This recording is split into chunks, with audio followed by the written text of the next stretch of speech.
Hi, this is the course overview for quantitative research methods. My name is Greg Sampson-Gruner and I will be working with you for the next 8 weeks. I wanted to give you an overview of what we're going to be covering during the course. This is simply a look at the content of the class.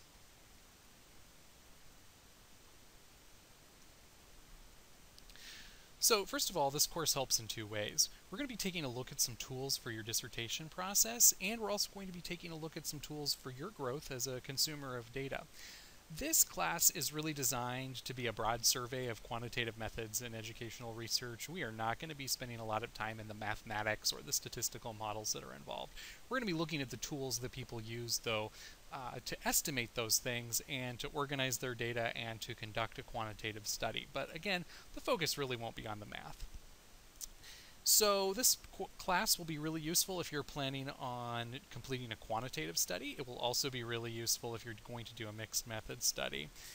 And honestly, it will be useful in your work as an educational leader. You'll have some ideas of what the methods are that people use to analyze data if you haven't already been exposed to it. So we'll take a look at the modules next.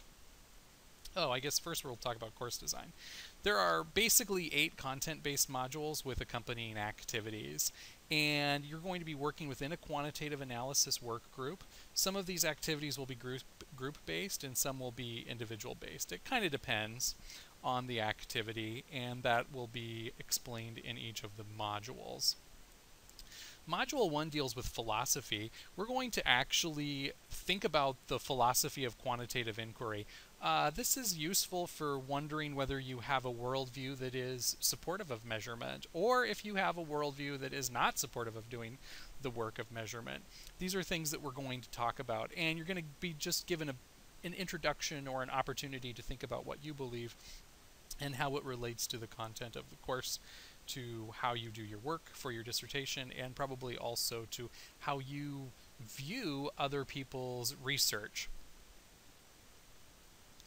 Module 2 is an SPSS intro. SPSS is the statistics package for the social sciences, and you're going to download and install SPSS. We're going to also make sure that you can load a data file into SPSS, and you're going to begin working with one of 2 core data files. So basically, we're going to take a look at some data in SPSS as Module 2, and it's a technology module. You're going to have to become familiar and comfortable with the technology to do analytical work. The good news is we have people available to help, including myself and others. So if you need to have someone walk you through how to download this file, how to get it onto your computer, and how to start working with the data that this course provides, Module 2 is where we'll take care of this. Module 3 deals with data dictionaries. We're going to look at how data tables are organized, and we're going to look at how to evaluate a data file in SPSS. So again, you're going to continue your work with one of the 2 core data files. Module 4 deals with exploring data files. We are going to investigate SPSS tools to explore the data.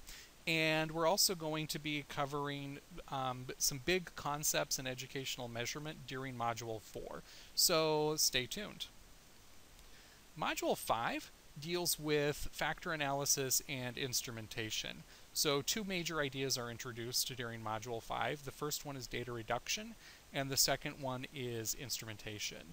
This really gets to the heart of how do I write surveys, how do I analyze surveys, how do I start writing tests, and how do I analyze tests, even though we will go on to Module 6, which deals with test design.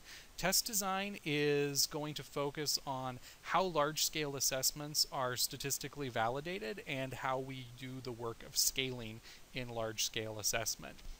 So this module will illustrate several of the measurement issues in test design, and it should give you some really good questions to ask about tests. Module 7 is going to cover some basic ideas in regression modeling and predictive models. So we're going to review how to write an analysis plan again in Module 8. We'll start this work in Module 7. And we're going to go about looking at some extant data sets that you already have, and we're going to get some ideas of how to use them in their context of measurement. Finally, Module 8 is going to be thinking about and writing an analysis plan for your dissertation. So there's really three things I want you to start thinking about at the conclusion of the course. What are the variables that you may be thinking of analyzing in your study? How might those variables be collected? What might your sampling strategy be?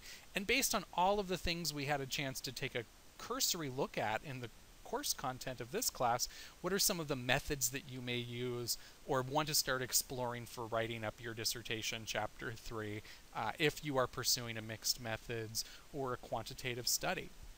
So getting started with the course, make sure and start the course readings, take a look at the syllabus, look at the contents of Module 1, and by all means, feel free to email me if you have any questions. Thanks. Have a nice day.